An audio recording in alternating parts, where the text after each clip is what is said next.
Assalamualaikum warahmatullahi wabarakatuh.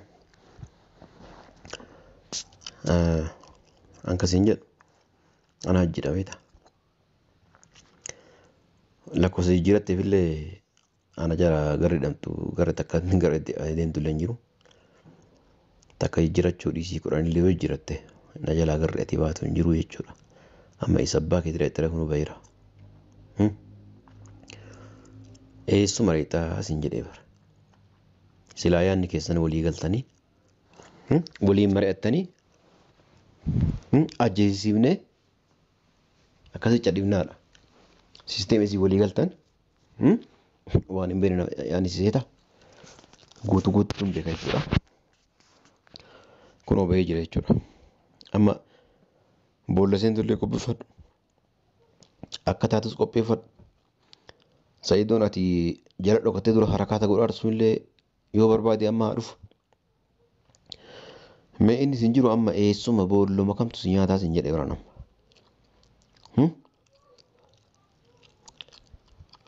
Anamma walumaa galatti waan biraallee jechuun barbaadu. Bakka sin jedhetti si galaami. Iddoo an sin jedhetti sa'aatii ammaa kana daddaftee dhufuu yoo baatte anatu bachisii dhufa manatti. Anatu mana sii dhufaa sin jedhe. Si galee dhugaa dubbachuudhaaf waan isaan mana hidhaatti na godhan kana yoo an sirraan kafalin yoo an dachaa 15 sirraa hin deebisin tokkoffaa simarraa eegala jalqaba simarraa eegala. Ani ilmi namaa na dhalchine. Si galaami. Kanaafuu amma hatattamaan osoo xiqqoo turtee wannaan jedhanitti bakka si beellametti akka dhuftu. Sagalee illee wanni si qabaa jiruuf silkii daarekti sirratti dabalee na jalaan kaaftu. Si galaami na jalaan kaaftu. Amma ammoo bakka ansin jedhutti iddoo ansin jedhu kanatti hatattamaan dhufuu yoo baatte galgala kana anatu bakka ati jirtu si dhufa. Si galee isaan dura abdattee ati akkasitti waan kaanii wamantaan itti olii gad deemaa itti himaa turte sunillee mee dhufanii amma yeroo kana dhufanii naa dhorgani sirra naa dhorgani jechuudha. Silaa yaanni keessan na ajjeesuudhaan ajjeeftanii kararra na qabdanii kaataniiti teessanii akka yaada keessaniitti jiruu bareeda jiraachuu deemtanii jechuudha. Wallaahi wanni akkasii hin ta'u. Wanni akkasii hin jiru. Si galee torbee lamaan kana keessa waan ta'u gurrateetiin dhageetta ijjateetiin agarta. Akka isaan akka na tumanii akka na godhan kana yoo an dachaa 5 jaan sirraan deebisin ana waan takkan beeku. Sa'ittaatu kun sodaatii biyya galee akka jedhanii kunuu biyya galee jira. Amma kaasee hafe Mustafaa Daraartuudha. Kunoo isaan liqaata itti dawalan jalaan kaasanii maalas dhaqee ulaa isaanii cufaadha. Mee amma dhufanii naa dhorgani. Koottaa jedhee bakka iddoo fa'a dhugaa dubbachuudhaaf yoo si yala kaasanii koottaadhaa isin barbaadu jira. Dhokkatina ol babbaayaadhaa isin hin jedhee. Si galee amma akkasii waan akkana na tumanii ittiin mana yaalaa ittiin deddeebi'aa ture sanallee si kafala. Nama biraarraa fuudhu simatu kafala jechuudha. Birrii qopheeffadhu. Waan kafaltu qopheeffadhu yoo qabaatte hin qabdaa yoo hin qabaanne immoo liqeeffadhu. Bakka fiddee yoo fayyadamu Itoophiyaa irraa ergisiisi. Si galaami. Akkasi qopheeffadhuuti na eegi. Na eegi jechuun kiyya kootu bakka si yaamitti. Yoo bakka si yaamitti dhufne ammoo anuu galgala dhufeeti manatti wal faamna jechuudha. Kagaraa qabeettee maarra jettee nama kaanii kan himaa deemtu sanillee dhufee walii haasofna waliin mari'anna jechuu kiyya. Si galee waliin mari'anna waliin mari'anna. Kabiraa ammoo Allahumma salli ala Muhammad. Kabiraa ammoo walumaa galatti nama wanni dubbiilee si dheeressuun barbaadu dubbii ana masin jedhe kana nama tokko osoo dhageessin nama tokko osoo hin himin si galaame bakka sin jedhe kootu nagaan daqiiqaa 30 qofa si kenna daqiiqaa 30 kana caala turraan lubbuu tantee irra bahe.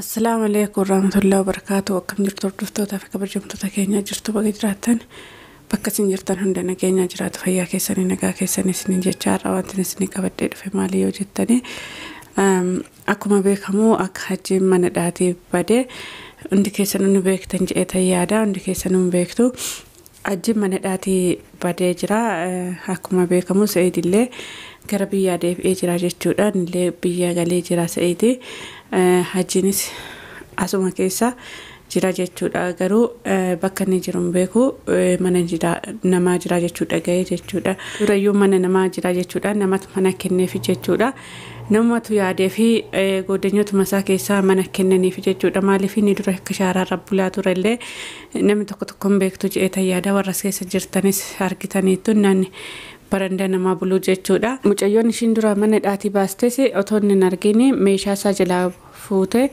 meeshaa isaa otoo hin ta'in meeshuma isheeti jechuudha meeshaa mana kireessite sanallee gadhiiste meeshaalee jalaa guurratte deemte jalaa jechuudha deemte mana namaa keewwatte meeshaa ishee mana namaa keewwatte dhuftee na bira turte jechuudha akkuma na bira turtellee sinillee beektu achi immoo ishuma manatti dhiisee deemu utuma manatti dhiisee deemu innillee asittillee dhufee doorsisee asittillee dhufee waan arge godhee jechuudha akkasitti na biraallee deemte jechuudha na biraallee isuma deemsisi natti fakkaata soduma isaa deemte natti fakkaata ammallee gara ishiin jirtu beeku jechuudha intala sanaa jechuudha guyyaa tokkollee ergasii deemte naallee dawwallee inni immoo qabee ukkaamsee qulfii irraa fudhadhee jedhee yeroo majlisa haatu sana qulfii irraa fuudheetu mana seenee akkasitti majlisallee guurratee birrillee na jalaa haate jechuudha maaliif ishee karuma isheetiin natti dhufee jechuudha karuma isheetiin natti dhufeetu qulfii irraa fuudhee akkasitti mana banatee birrillee na jalaa haate waan hundayyuu meeshaalee haatee deeme jechuudha kanaafuu intalillee ammallee bakka jirtu beeknu warri bakka jirtan argitanillee poolisitti himuu dandeessu jechuudha yoo waan tokko miidhee waan tokko ishii godhe akkasitti natti fakkaata malee nagaadhaaf intalli immoo amma kanan turre jechuudha nagaa ishiitii fi guyyaa tokkollee naaf bilbiluun didduu jechuudha maaliif yeroo sana ishiinillee baay'ee tokko jibbitee ajillee xireeffattee ijaan argaa isaa jibbitee turte jechuudha maaliif ishiinis waanuma meeshaa jalaa guurtee mana duwwaatti isa dhiistee akkasitti goodatti sagattee deemtee fi kan hunda ishii godhe jechuudha ammallee baqa namoonni tokko karaa irratti sarganiitu azananii fi jechuudha azananii fi gara mana isaaniitti fudhate jechuudha goodeenyaan isaa tokko mana lama waan qabuuf tokko kenneef jechuudha tokko kenneef akkasitti mana sana keessa too jiraataa jiru mana sana keessa too jiraataa jiru inni akkasitti Sa'iid fa'i qabanii ajji jechuudha isaan qabnaan immoo jaartiin isaa ishiin faayoo jedhan suni fayyaa ishii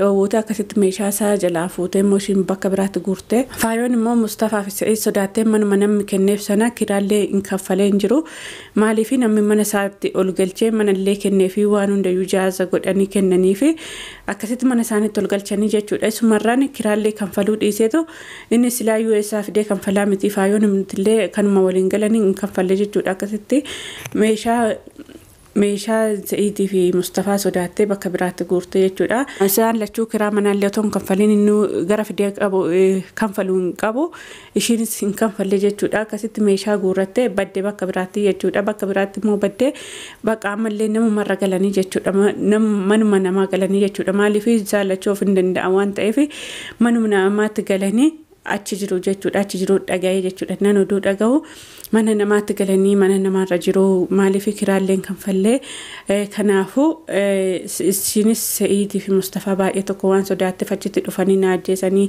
achitti dhufanii waan tokko na godhu waan jettuuf akkuma ajjii sana qabanii na ukkaamsuu qabanii waan tokko na godhu waan jettuuf sodaattee achii baddee jechuudha sodaattee mana sana keessaa baate amma immoo mana dhaatii bahu bakkumatti galanuu hin jiru bakki galan hin jiru ammallee akkuma duraa sana barandaa naanna'u taate malee manuma namaarra naanna'u taate malee mana hin qabanii waan tokko hin qabanii jechuudha isaan lachuu kanuma akka waliiti akkasinis niin jedhaa dhugaa dubbachuudhaaf faayoon humti sun nama ajaa'ibdi jechuudha waggaa tokko ol teessee kaateetu akkamitti ajjiidhuma kanattu ajjiin nun hojjetu waan tokko hin godhu otuma mala isaa kana beektu of rakkisuudhaaf itti deebitee jechuudha. Namni kun rakkisee tokko rakkoodhuma barbaada.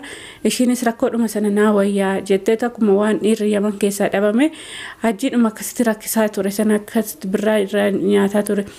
In beekti waan hunda isaan beekti jechuudha. Sirriitti beekti nama hunda caalaayyuu warri hin beeknes sobamaniitu itti deebi'u jechuudha. Itti heerumu jechuudha. Akkuma intala duraa sana sobeetu sin jaaladha maalii siif hin du'a ati teessee nyaataa anatu hojjeta jedheetu ishiillee sobee akkasitti mana dhaatii baastee booddee ishii maal godhe kunoo gara ishiin jirtu dhabnee jirraa jechuudha. Bakka ishiin buuteyyuu dhabnee jirraa jechuudha intala sana. Faayoon immoo tuma beektootuma wacciitisa hundayyuu beektu akkasiin isiniin jedhaa nama ajjiitti heerume dhugaa dubbachuudhaaf maseenee dhumaafaa jechuudha. Maaliif otuman fuudhin otuman hiikaan godhatiin dura kiniinii bitee mana kaa'aa jechuudha. Waan tokko otuman fuudhin intala kana nan fuudhannaa jedhee yaadu inni kiniinii bitee mana kaa'aa jechuudha. Otuman fuudhin otuman hiikaan godhin otuma intala sanaan illee walitti hin dhufiin kiniinii bitee mana kaa'aa jechuudha. Alan argadhu hunda'u yoo jedhani isatti heerumuudha jechuudha. Faayoonis maraateetuma natti fakkaata waan tuqeetu natti fakkaata kanatti deebite malee waan kan hundayyuu hin beekti jechuudha. Faayoon durallee waan hundayyuu hin beekti jechuudha. Maaliif inni maquma ilmoo dhaga'uun fedhu jechuudha. Maquma ilmoo waan jedhamu dhaga'uun fedhu masaina mafu barbaada natti fakkaata. Ofiillee maseenee namallee maseensee hambisuu barbaada natti fakkaata jechuudha. Akkasiin isiniin jedhaa icciitisaa dhageessaniitu jedhee yaada. Anuu dhugaa dubbachuudhaaf guyyaa duraatii fi icciitisaa dhaga'ee jechuudha. Nuun beeku jechuudha. Dubartii gara 16 fuudhee jira jedhee yeroo akkasitti himsiisanii mistira kan hunda baatee deema jechuudha. Ajjiin dubartoota Yaman keessa jirtu hundayyuu isumatu walitti qabee isumatu walitti sassaabee jira jechuudha. Akkasiin isiniin hordoftootaa fi kabajamtoota kiyyaa ajjii naadawwalaa ture silkii jalaan kaasne jechuudha. Maaliif silkii ishillee kan isaallee kaasuu hin barbaadu jechuudha. Kanaan booda jaan isaanii lachuuyyuu arguun barbaadu jechuudha. Sagalee isaanii lachuu dhaga'uun barbaadu. Kanaafuu waasxii abbi irratti sagalee naa erge jechuudha. Sagalee naa ergee bakkan si barbaadetti bakkan si hin jedhetti kootuu naan jedhee adimmoo in dhufu jedheen makkaasumatti sagalee ergeef jechuudha. Yoo ati dhufuu baatte dhufeetan morma qabee gassi baasaa waan akkasii naan jedhee sagalee kanammoo akkuma beektu miidiyaa irratti ol baastee beekadhu naan jedhee animmoo sodaafis sagalee kana miidiyaa irratti ol baasuun dhiisu jechuudha. Ani rabbiin malee nama tokkoyyuu hin sodaadhu jechuudha. Ajjiidhuma kana hin sodaadhu jechuudha. Maaliif inni illee nama akka kootiiti waan ta'eef waan tokkoyyuu na gochuu hin danda'u jechuudha. Waan tokkollee san sodaadhu jechuudha. Olin baasin sagalee kana olin baasin naan jedhee animmoo sagalee kana oluma baaseen sin dhageessisaa jechuudha.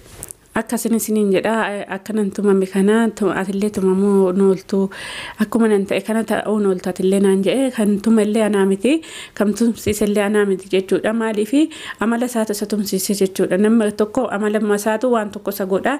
Innillee amaluma isaatu isa tumsiise jechuudha. Otoo akka namaa gadi je'ee bulee akka namaa olii hiixachuu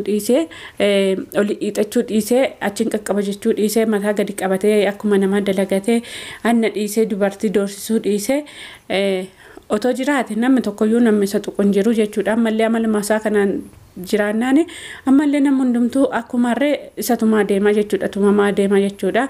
Anammoo waan na doorsisuun qabdu waan tokkollee narraan qabdu waan na tumtullee hin jiru jechuudha. Jaartii kee yoo barbaadde jaartii kee faayoo tumuu dandeessa malee anaan na tumuu hin dandeessu jechuudha. Anaan waan tokkoyyuu narraan qabdu waan tokko walirraan qabnu jechuudha. Na tumuullee hin dandeessu waan tokkollee na gochuu hin dandeessu na doorsisuullee hin dandeessu siin jedha. Kan si tumes anaa miti kan si qabes anaa miti siin jedha. Waan tokkoyyuu an keessaan qabu an akka miidhuma irratti arge malee waan tokkoyyuu kana keessaa quban qabu caaltuu akkas na godhee kan jettu Mustafaa akkas na godhee kan jettu ana wanti keessaa na galchu hin jiru jechuudha. Waan tokkoyyuu keessaan beeku.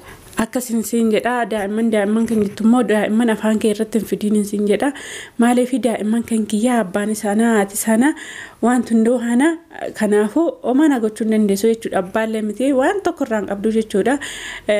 Daa'imman waan tokkollee hin gootu kanaafuu anaallee waan tokko hin gootu nu sadan dhiisuu dandeessan siin jedha. Akkasumas afaan banaan deeminiiti daa'imman jechaan waliin daa'ima jechaallee waliin anarraa sumaan qabdu daa'imman illee maal irraan qabduun siin jedha. Abbaallee miti Kanaafuu adaba utaa'ee adabachuu taa'u baanaan akkuma duraa sana taatan siin jedha. Maaliif namni nama miidhu kun guyyaa tokkollee rabbi nama miidhatu argitee jirta jechuudha. Gizee baay'ee kana argitee jirta. Maaliif na sodaatte jettee akkatti nan dorsisiin namallee nama biraallee dubartii akka biraallee dubartoota biraallee hin dorsisiin siin jedha. Anumnan qabattee oli dhiitati. Dhiirri akka keetii kun waan si godhan argitee jirta. Akka waan sirraa kan falan argitee jirta. Dhiirri akka keetiitti deemiti bubbu'i malee nutti bu'aan deemini siin jedha. Dubartoonni humna qabanii isaa sodaachisee akkasitti birriirraa fuudhaa waan tokko godhaa jettee waan hin je'in siin jedha. Dhiira akka keetiitti deemiti Mustafaatti Se'id fa'aatti humna kee agarsiifadhu kan Se'id fa'aamlee miti namoonni biraa baay'eetu jiru dhiironni as keessa isaanitti deemiti humna kee agarsiifadhu malee nutti agarsiifachuu hin dandeessu. Ani immoo sodaa kee waan tokkotti illee sin sodaadhu jechuudha. Sodaa tokkotti sirraan qabu jechuudha. Amma xurii qeensa kanattu sin galchuun siin jedha. Bakka barbaadetti illee yoo nawaamte anillee hin dhufuun siin jedha.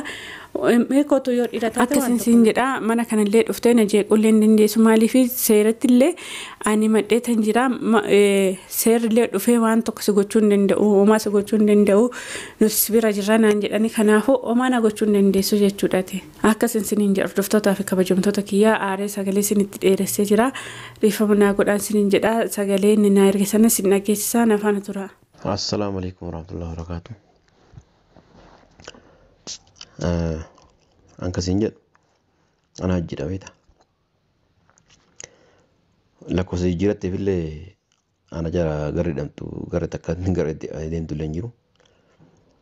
Takka jijjiirachuu dhiisii kudhan illee yoo jijjiiratte na jalaa garri ati baatu hin jiru jechuudha. Amma isa abbaa kee diree kun baay'ira. Eessuma reexaa asin jedhee bara. Silaa yaadni keessan walii galtanii waliin mari'attanii ajjeesifnee akkasii cadhifnaadha. Sisteemii walii galtan waan hin beekne yaadni seeta guutuu hin beeka jechuudha. Kun obahee jira jechuudha. Amma boolla seentullee qopheeffadhu. Akka taatus qopheeffadhu. Sa'idoon ati jala dhokattee dura harakaata godhaa sunillee yoo barbaade amma dhufu. Mee inni sin jiru amma eessuma boolluma kamtu si nyaataa sin jedhee biraan amma. Anamma walumaa galatti waan biraallee jechuun barbaadu. Bakka an sin jedhetti si galaami. Iddoo an sin jedhetti sa'aatii ammaa kana daddaftee dhufuu yoo baatte anatu bachisii dhufa manatti. Anatu mana sii dhufaa sin jedhe. Si galee dhugaa dubbachuudhaaf waan isaan mana hidhaatti na godhan kana yoo an sirraan kafalin yoo an dachaa 15 sirraa hin deebisin tokkoffaa simarraa eegala jalqaba simarraa eegala. Ani ilmi namaa na dhalchine. Si galaame kanaafuu amma hatattamaan osoo xiqqo turtee wannaan jedhanitti bakka si beellametti akka dhuftu. Sagalee illee wanni si qabaa jiruuf silkii daarekti sirra dabalee na jalaan kaaftu. Si galaame na jalaan kaaftu. Amma ammoo bakka an sin jedhutti iddoo an sin jedhu kanatti hatattamaan dhufuu yoo baatte galgala kana anatu bakka ati jirtu si dhufa. Si galee isaan dura abdattee akkasitti waan kaan wamantaan itti olii gad deemaa itti himaa turte sunillee mee dhufanii amma yeroo kana dhufanii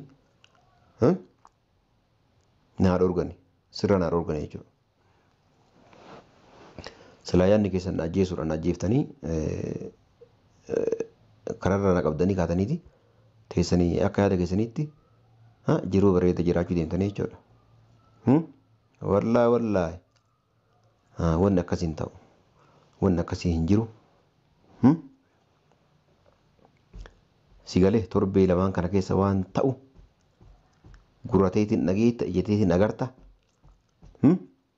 Akka isaan akkan na tumanii akkan na godhan kana yoo an dachaa 5 sirraan deebisin an waan takkan beeku. Sa'ittaatu kun sodaatii biyya galee akka jedhanii kun biyya galee jira.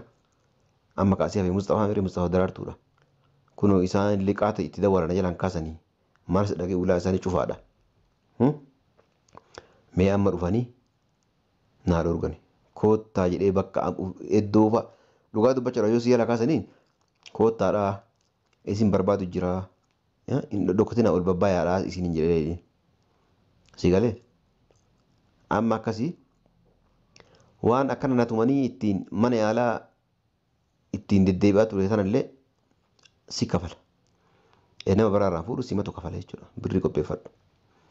Waan kafaltu qopheeffadhu yoo qabaatte hin qabdaa yoo hin qabaanne immoo liqeeffadhu. Bakka fiddeellee fiddee fayyadamoo Itoophiyaa irraa ergisiisi. Si galaami. Akkasi qopheeffadhuuti na eegi. Na eegi jechuun kiyya kootu bakkaan siyaamitti. Yoo bakkaan siyaami hin dhufne amma waanuu galgala dhufeeti manatti wal faana jechuudha. Ka garaa qabeettee maarra jettee nama kaanii kan himaa deemtu sanillee dhufee walii haasofna waliin mari'anna jechuu kiyya. Si galee waliin mari'anna waliin mari'anna. Ka biraa ammoo Allahumma salli ala Muhammad. Ka biraa ammoo walumaa galatti nama wanni dubbiilee si dheeressuun barbaadu. Dubbii anama siin jedhe kana nama tokko osoo dhageessin nama tokko osoo hin himin si galaami. Bakka siin jedhe koottu nagaan daqiiqaa 30 qofa si kenna. Daqiiqaa 30 kana caala turraan lubbuu tantee irra bahe. Kunoo kana fakkaata jechuudha sagaleen naa erge jechuudha hordoftoota fi kabajamtoota kiyyaa dhageessanii jirtanii. Maaliif sagalee kana naa erge illee ani san sodaadhu jechuudha. Rabbi malee nama tokkoon sodaadhu jechuudha. Ajjiillee miti nama biraallee miti nama tokkittiyyuun sodaadhu jechuudha. Inni akkanumaaf dubartoota doorsisaa oola jechuudha. Dubartootumatti bu'aa oola. Kanaafuu deemiti na biraa achi goriiti dubartoota biraa deemi doorsisinsiin jedha. Barbaaddu addisii barbaadadhu addisii doorsisee yoo barbaadde immoo deemi faayoo doorsisi malee anarraa dhimma tokkoyyuu hin qabdu. Kanaafuu warroonni mana kiyyaaf haaraa taatan maatii naa ta'an isiniin jedha. Warri natti hartan immoo dhiifaman sin gaafadha sumaan dhiifama naa godha. Natti naarii naana guddisan isiniin jedha. Maaliif namni tokko yoo sodaadhe jedhee nama jalaa yoo fiige namni sunillee nama faana fiige nama biraan hafu. Kanaafuu ani ajjii sodaadhee waan tokkoyyuu hin ta'u jechuudha. Ajjiidhuma sodaadhuma ajjii kanallee hin qabu jechuudha. Maaliif lubbuma tokkoon hin du'a yoo hin du'es waan ta'eef ajjiidhuma kana hin sodaadhu jechuudha. Ajjiidhuma kana hin sodaadhu jechuudha. Isinillee natti naarii naan isiniin jedha. Warri natti hartanis dhiifama naa godhaan isiniin jedha. Akkasitti du'aa naa godhaan isiniin jedha. Maatiillee naa ta'an isiniin jedha. Waan hordoftaniif galatooma ulfaadha kabajama.